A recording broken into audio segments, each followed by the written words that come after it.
Hello everyone, आप सभी का स्वागत है हमारे चैनल पर एक बार फिर से। आज मैं आप लोगों के लिए एक नया टॉपिक लेकर के आया हूँ। इसका नाम है सर्कल्स। तो ये मैथ्स का बहुत ही इम्पोर्टेंट टॉपिक है। मैथ्स का आज की वीडियो में हम लोग सीखेंगे कि सर्कल क्या होता है, इसे हिंदी में क्या कहते हैं, उसका सरकम्फ्रेंस यानी कि परिमाप या परिधि कैसे निकालते हैं, इसका एरिया यानी कि क्षेत्रफल कैसे निकालते हैं, सर्कल का मेजर सेगमेंट यानी कि दीर्घखंड क्या होता है, सर्कल का माइनर सेगमेंट यानी कि लघुखंड क्या होता है, सर्कल का मेजर सेक्टर यानी कि दीर्घ दीर्घ त्रिज्यखंड क्या होता है, सर्कल का माइनर सेक्टर यानी कि लघु त्रिज्यखंड क्या होता है, एरिया ऑफ शेडेड रीजन यानी कि छायादार हिस्से का क्षेत्रफल कैसे निकाला जाता है।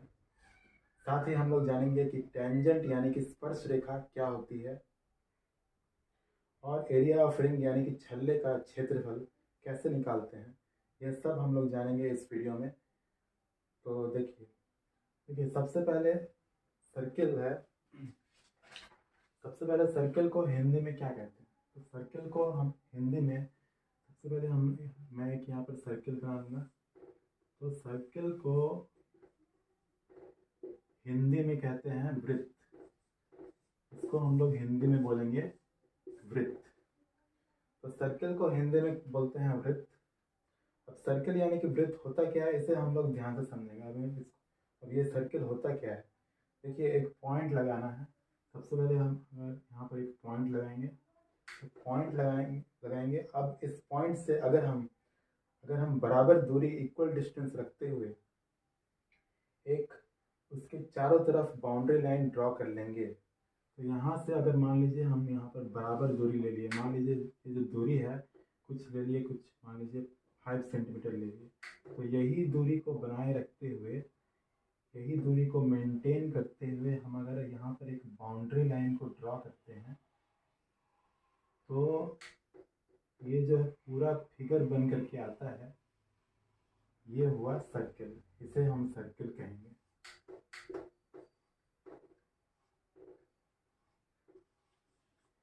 CIRCLE सर्कल, इसे हम सर्कल कहेंगे और हिंदी में इसे वृत्त कहेंगे। ठीक है। तो अब हम लोग देखिए, अब इस पॉइंट से अगर हम बराबर दूरी, इक्वल डिस्टेंस रखते हुए इसके चारों तरफ बाउंड्री लाइन ड्रॉ कर लेंगे तो ऐसी जो फिगर बनकर आएगी इसे हम सर्कल बोलेंगे। सर्कल क्या है कि एक दिए गए पॉइंट से बराबर दूरी रखते हुए अगर हम उसके चारों तरफ एक कर्व लाइन या एक बाउंड्री ड्रॉ कर लें तो ऐसी जो फिगर बन करके आएगी यही हमारी सर्कल कहलाएगी।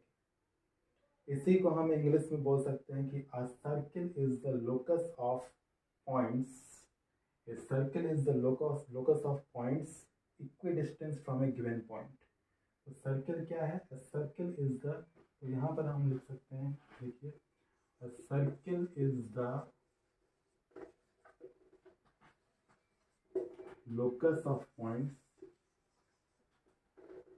A circle is the locus of points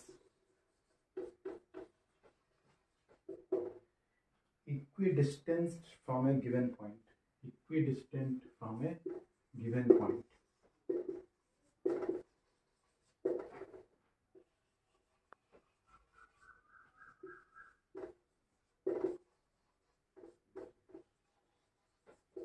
तो ये हो जाएगा, ये जो हो गया ये है सर्कल का डेफिनेशन। तो ये हो गया सर्कल का डेफिनेशन कि दिए गए पॉइंट से इक्विडिस्टेंस होगा, बराबर फासला होगा उस कर्व लाइन का, कहीं से भी हम नाप लेंगे तो इसका जैसे कि इक्विडिस्टेंस यहाँ से यहाँ 5 सेंटीमीटर, यहाँ से भी यहाँ 5 सेंटीमीटर ही होगा। ये सब 5 सेंटीमीटर होगा।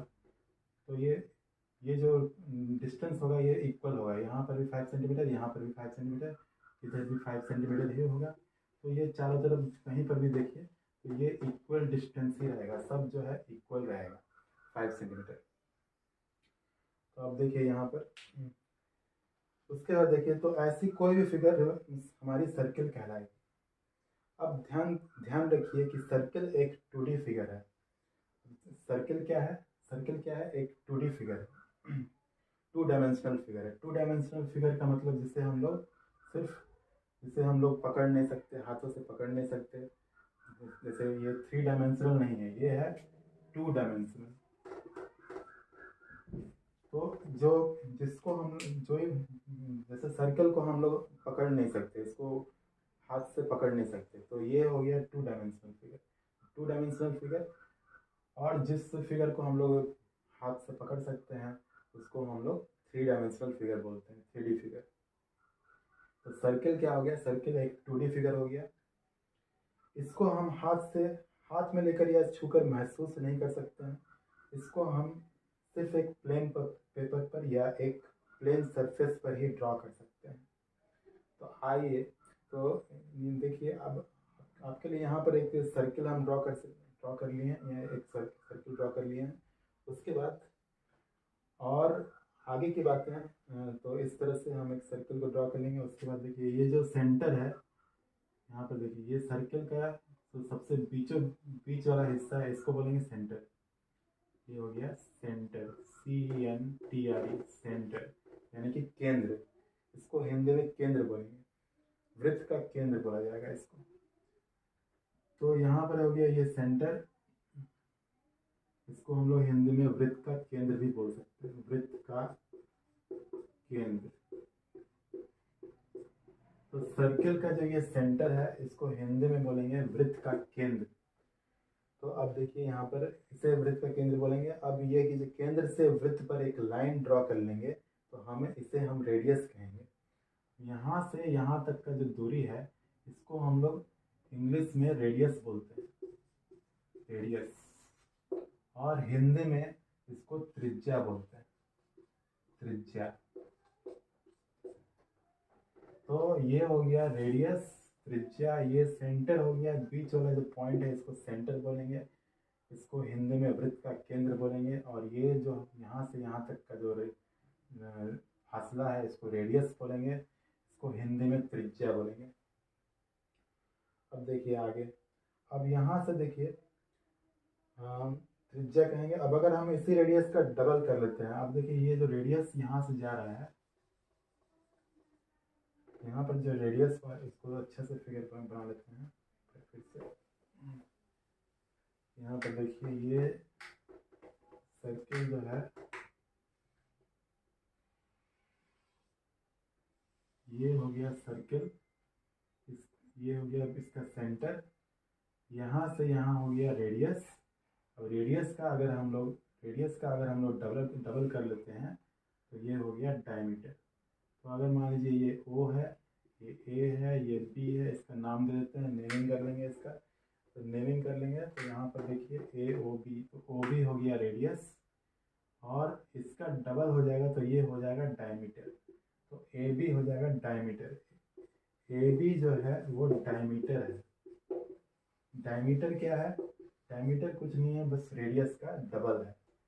तो डायमीटर क्या है? Diameter is equal to 2 into radius. तो रेडियस का ये डबल है। तो यहाँ पर रेडियस क्या है? रेडियस हो गया 2 इंटू OB। OB हो गया रेडियस, तो इसका डबल हो जाएगा AB। रेडियस तो AB हो गया डायमीटर। तो डायमीटर को हिंदी में क्या बोलते हैं? डायमीटर को हिंदी में हम लोग बोलते हैं व्यास। डायमीटर को हिंदी में व्यास बोलते हैं, व्यास। तो यहाँ पर AB हो जाएगा व्यास, इसको कि इंग्लिश में डायमीटर बोलते हैं। और OB हो जाएगा रेडियस। OB को हिंदी में, रेडियस को हिंदी में त्रिज्या बोलते हैं। तो OB हो गया रेडियस और AB हो गया diameter. Diameter is equal to 2 into radius, radius का डबल है। अगर ये 5 सेंटीमीटर है OB, तो AB कितना हो जाएगा? 10 सेंटीमीटर हो जाएगा। तो AB हो जाएगा 10 सेंटीमीटर। तो इस तरह से ये हो जाएगा। अब देखिए, अब यहाँ पर देखिए, एक सर्कल के अंदर कोई भी वर्टेक्स नहीं होता है, कोई एज नहीं होता है, ना कोई कॉर्नर होता है, ना कोई साइड होता है, साइड। तो सर्कल का कोई एज नहीं होता है, वर्टेक्स नहीं होता है, कोई साइड नहीं होता है, और कोई कॉर्नर भी नहीं होता है। और कोई साइड नहीं होता। अब हम बात करेंगे सरकमफ्रेंस की, जिसे हम हिंदी में वृत्त की परिधि या परिमाप कहते हैं। अब देखिए, अब ये जो है कंप्लीट हो गया। अब हम लोग सरकमफ्रेंस का बात करेंगे। अब सरकमफ्रेंस क्या होता है, देखिए यहाँ पर सरकमफ्रेंस का बात करते हैं। ये कंप्लीट हो गया, इसको हम मिटा देते हैं। अब देखिए यहाँ पर जो है सरकमफ्रेंस क्या होता है ये देखना है। सरकमफ्रेंस देखिए ये है, जैसे कि ये है सर्किल, ये हम फिर से सर्किल इसको बना दिए, ये इसका सेंटर हो गया। तो सरकमफ्रेंस क्या है, ये जो बाउंड्री लाइन है इसका, इस बाउंड्री लाइन का जितना लंबाई है उसको बोलते हैं सरकमफ्रेंस। तो ये जो बाउंड्री लाइन है इसका कितना लंबाई है उसी को बोलते हैं सरकमफ्रेंस, या फिर हिंदी में इसको बोलते हैं वृत्त की परिधि या परिमाप बोलते हैं इसको। तो देखिए यहाँ पर अब ये होता है क्या है, अगर हम सर्किल के बाउंड्री का मेजरमेंट कर रहे हैं, ये कितनी लंबी है, इस बाउंड्री का अगर हम लोग मेजरमेंट करते हैं तो ये इसी को हम लोग सरकमफ्रेंस बोलते हैं। ठीक है, सरकमफ्रेंस, सरकमफ्रेंस CIR, सरकमफ्रेंस का स्पेलिंग देख लीजिए, ये सरकमफ्रेंस हो गया। इसको हिंदी में बोलेंगे वृत्त की परिधि, वृत्त की परिधि या परिमाप, या परिमाप। तो वृत्त की परिधि या परिमाप, इसको सरकमफ्रेंस बोलते हैं इंग्लिश में। अब देखिए सरकमफ्रेंस का फॉर्मूला क्या होता है, सरकमफ्रेंस का जो फॉर्मूला होता है वो होता है 2πr। तो सरकमफ्रेंस का जो फॉर्मूला होता है वो होता है 2πr। इसका फॉर्मूला होता है 2πr। देखिए ये 2πr होता है। ये जो पाई होता है वो सरकमफ्रेंस और डायमीटर का रेशियो होता है। अब यहाँ पर देखिए 2r है, ये पाई क्या होता है, पाई का क्या होगा, pi is equal to C/d। Circumference और डायमीटर का जो रेशियो है, सरकमफ्रेंस को अगर डायमीटर से अगर हम लोग डिवाइड करेंगे तो हमें पाई मिलेगा। तो यहाँ पर pi, pi equal to circumference by diameter. देख लीजिए इसको, बता देता हूँ। सरकमफ्रेंस समझ में आ गया। सरकमफ्रेंस क्या है, सरकमफ्रेंस कुछ नहीं है, बस ये जो सर्कल का बाउंड्री है इसका लंबाई कितना है वो उसको बोलते हैं सरकमफ्रेंस, और इसका फॉर्मूला होता है 2πr। 2πr में अगर यहाँ पर देखिए पाई इज इक्वल टू C/d। अब ये C/d क्या है, C है ऊपर में है सरकमफ्रेंस और नीचे है डायमीटर, D फॉर डायमीटर। तो यहाँ पर हो गया पाई इज इक्वल टू C/d। तो इसको देखिए, इस फॉर्मूला को अगर आगे बढ़ाते हैं तो हमें क्या मिलता है,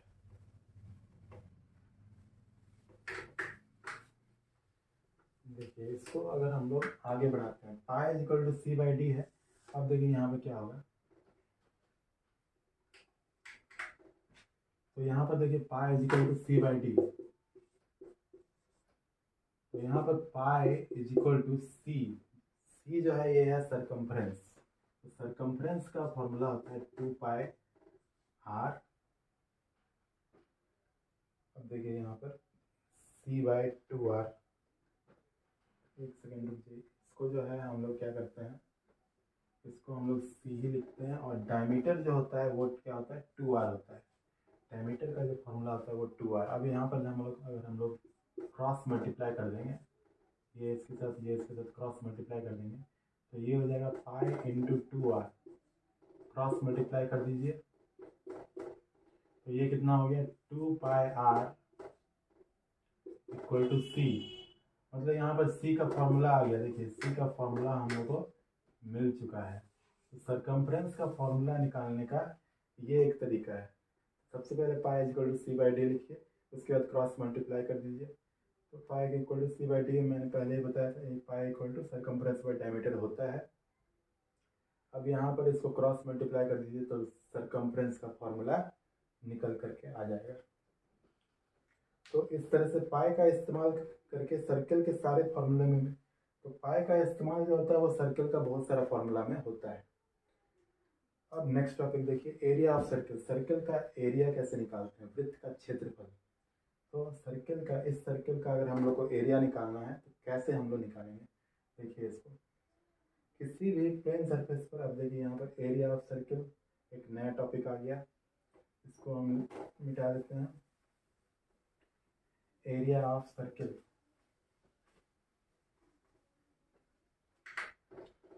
देखिए ये सेकेंड टॉपिक है, एरिया ऑफ सर्किल।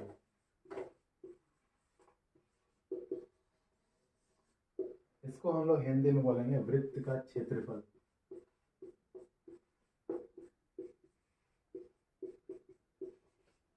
तो इसको हिंदी में हम लोग बोलेंगे वृत्त का क्षेत्रफल, एरिया ऑफ सर्किल।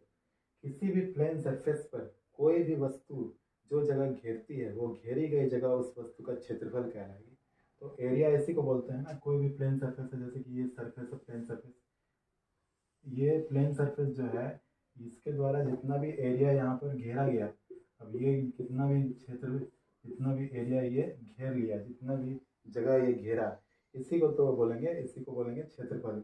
तो सर्किल का भी क्षेत्रफल यही होगा। ये सर्किल जो है कितना एरिया, कितना क्षेत्रफल ये कवर किया है, इस चीज़ को हम लोग बोलेंगे वृत्त का क्षेत्रफल। तो एरिया ऑफ सर्किल का फॉर्मूला क्या होता है? तो एरिया ऑफ सर्किल का फॉर्मूला देखिए, एरिया ऑफ सर्किल का फॉर्मूला हो गया पाई आर स्क्वायर। तो ये सर्किल का फॉर्मूला हो गया। अगर यहाँ पर रेडियस, तो अगर हम लोग इस फॉर्मूले पर कोई भी प्रॉब्लम को हम लोग सॉल्व कर सकते हैं। जैसे कि यहाँ पर अगर मान लीजिए रेडियस दिया हुआ है, रेडियस मान लीजिए दिया हुआ है 5 सेंटीमीटर, तो अगर हम लोग क्या करेंगे, इसमें पाई आर स्क्वायर में वैल्यू पुट कर देंगे। पाई का वैल्यू हम लोग जानते हैं 22/7 होता है। रेडियस का वैल्यू यहाँ पर 5 दिया हुआ है, तो 5 × 5 कर देंगे, क्योंकि यहाँ पर 5 आर स्क्वायर है, रेडियस स्क्वायर है। यहाँ पर हम लोग इसको मल्टीप्लाई कर देते हैं, 22 × 25, 22 × 25 कितना हो जाएगा, मल्टीप्लाई कर दीजिए। तो ये आपका आ गया 550/7 मीटर स्क्वायर। अगर मीटर स्क्वायर में दिया हुआ है तो मीटर स्क्वायर लिखेंगे, अगर सेंटीमीटर स्क्वायर में दिया हुआ है तो सेंटीमीटर स्क्वायर लिखेंगे। तो इसका इस तरह से सर्किल का एरिया हम लोग निकाल सकते हैं। अब आगे देखिए area of semi circle. Semi circle का एरिया किस तरह से हम लोग निकालते हैं? तो ये हो गया वृत्त का क्षेत्रफल। अब हम लोग समझेंगे अर्धवृत्त का क्षेत्रफल, यानी कि एरिया ऑफ सेमी सर्किल। यहाँ पर हम लोग इसको मिटा देते हैं। अब हम लोग चलेंगे area of semi circle. Circle का आधा जो हाफ होता है उसको अर्धवृत्त बोलते हैं। तो यहाँ पर हम लोग क्या करेंगे, इसको मिटा देते हैं, एरिया ऑफ सेमी सर्किल। तो ये हो गया तीसरा टॉपिक। तीसरा टॉपिक हो गया एरिया ऑफ सेमी सर्किल। इसको भी मैं मिटा देता हूँ। तो इसको भी हम लोग मिटा दिए हैं। अब ये तीसरा जो है वो क्या है, एरिया ऑफ सेमी सर्किल।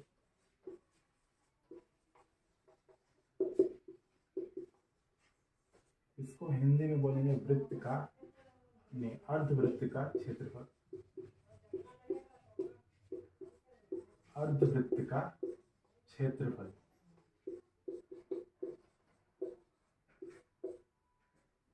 तो इसको बोलेंगे अर्धवृत्त का क्षेत्रफल। हाफ सर्किल, सेमी सर्किल का आधा, मतलब सर्किल का आधा। यहाँ पर 6 जो है ठीक से लिखा नहीं है, इसको ठीक से लिख देते हैं। ये हो गया क्षेत्रफल, अर्धवृत्त का क्षेत्रफल। अब सेमी सर्किल मतलब क्या हो गया, सर्किल का आधा, सर्किल का आधा हिस्सा। तो ये हो गया, जैसे कि ये सर्किल है मान लीजिए, तो इस सर्किल का आधा हिस्सा क्या होगा, ये वाला होगा। यहाँ से काट दीजिए, इसको काट करके अगर हम इसको अलग कर दिए तो ये हो गया सर्किल का आधा हिस्सा। इसका नाम दे दीजिए ए बी। ये देखिए ये बीच वाला पॉइंट ए ओ बी, इस तरह से इसका नाम देते हैं। ये सर्किल का आधा हिस्सा हो गया। किसी भी, तो यहाँ पर देखिए, अब यहाँ पर किसी भी सर्किल का आधा हिस्सा का क्षेत्रफल अगर निकाला जाता है, तो इसका अगर हम लोग क्षेत्रफल का, इसका हम लोग अगर क्षेत्रफल निकालते हैं, एरिया निकालते हैं, तो ये हो गया, इसे हम लोग एरिया ऑफ सेमी सर्किल बोलेंगे। तो एरिया ऑफ सेमी सर्किल का फॉर्मूला क्या होगा, area of semi circle is equal to half into pi r square का आधा हो जाएगा, डेफिनेटली पाई आर स्क्वायर का हाफ हो जाएगा, तो 1/2 से इसको मल्टीप्लाई कर दीजिए। अब यहाँ पर भी सेम, अगर कोई भी वर्ड प्रॉब्लम में दिया हुआ है, मान लीजिए यहाँ पर रेडियस दिया हुआ है 5 सेंटीमीटर, यहाँ पे 10 सेंटीमीटर दे देते हैं। अगर रेडियस 10 सेंटीमीटर दिया हुआ है तो वैल्यू को पुट कर दीजिए, आंसर आ जाएगा। एक एग्जांपल देते हैं इसका। अगर मान लीजिए रेडियस यहाँ पर 10 सेंटीमीटर दिया हुआ है, तो हम लोग क्या लिखेंगे, यहाँ पर फॉर्मूला पर बैठा देते हैं। रेडियस मान लीजिए दिया हुआ है, पाई का वैल्यू तो हम लोग जानते हैं 22/7 होता है। रेडियस का वैल्यू 10 सेंटीमीटर मान लीजिए दिया हुआ है, 10 सेंटीमीटर। तो यहाँ पर हम लोग क्या करेंगे, इसको कट कर लेंगे। 2 11 जा 11 10 जा 110, 110/7 सेंटीमीटर स्क्वायर। तो सेमी सर्कल का क्षेत्रफल एरिया निकल चुका है, अर्धवृत्त का क्षेत्रफल इस तरह से हम लोग निकाल लेंगे। तो ये हो गया एक एग्जांपल। ये हो गया तीसरा, एरिया ऑफ सेमी सर्कल कैसे निकालते हैं। अब चौथा आता है एरिया ऑफ क्वाड्रेंट। क्वाड्रेंट कैसे निकालते हैं, क्वाड्रेंट का एरिया। क्वाड्रेंट का मतलब होता है ये, देखिए इसको भी देख लेते हैं हम लोग, एरिया ऑफ क्वाड्रेंट देख लेते हैं। देखिए यहाँ पे ये चौथा पार्ट हो गया है हमारा, चौथा पार्ट हो गया एरिया ऑफ क्वाड्रेंट। चौथा पार्ट हो गया एरिया ऑफ क्वाड्रेंट। देखिए यहाँ पर क्वाड्रेंट का हम लोग को क्षेत्रफल निकालना है। तो क्वाड्रेंट मतलब सबसे पहले क्या होता है, क्वाड्रेंट मतलब सर्किल का चौथा पार्ट हिस्सा। मान लीजिए ये एक सर्किल है, ये एक सर्किल मैंने ड्रॉ किया, इसका पॉइंट यहाँ पर है, इसका हम लोग पहले हाफ करेंगे, फिर उसके बाद इसको 4 बार इस तरह से काट देंगे। तो ये जो चौथा हिस्सा है, ये जो चौथा हिस्सा है, इसी को बोलेंगे एरिया ऑफ क्वाड्रेंट। यही है क्वाड्रेंट, और इसी का हम लोग को एरिया निकालना है। तो इसका एरिया निकालने के लिए सिंपल क्या करेंगे हम लोग, तो देखिए एरिया ऑफ क्वाड्रेंट के निकालने के लिए हम लोग क्या करेंगे, जिस तरह से सर्किल का जो एरिया होता था, तो सर्किल का एरिया का जो फॉर्मूला होता था, एरिया ऑफ सर्किल कितना होता था, πr²। तो अब हम लोग को क्वाड्रेंट का एरिया निकालना है, क्वाड्रेंट का एरिया निकालना है। तो क्या करेंगे, इसको 1/4 से मल्टीप्लाई कर देते हैं, 1/4 इंटू πr²। तो ये हो गया फॉर्मूला। सर्कल क्वाड्रेंट का एरिया इस तरह से निकाल लेंगे। तो इस तरह से अगर मान लीजिए यहाँ पर रेडियस का, तो रेडियस का कुछ भी वैल्यू पुट कर सकते हैं, उसके उस हिसाब से इसका आंसर आ सकता है। ठीक है, तो क्वाड्रेंट का भी एरिया हम लोग निकाल सकते हैं इस तरह से। ओके, ठीक है। तो ये हो गया यहाँ तक एरिया ऑफ क्वाड्रेंट तक। उसके बाद देखिए, उसके बाद आपका, तो इस वीडियो में बस इतना ही। आज सर्कल्स के बारे में इतना ही पढ़ेंगे हम लोग। Area of quadrant, area of circle, area of semi circle, हम लोगों ने बहुत सारा प्रॉब्लम भी सॉल्व किया, और ये सब को समझे, अच्छे से ठीक से समझे। तो आज की इस वीडियो में बस इतना ही।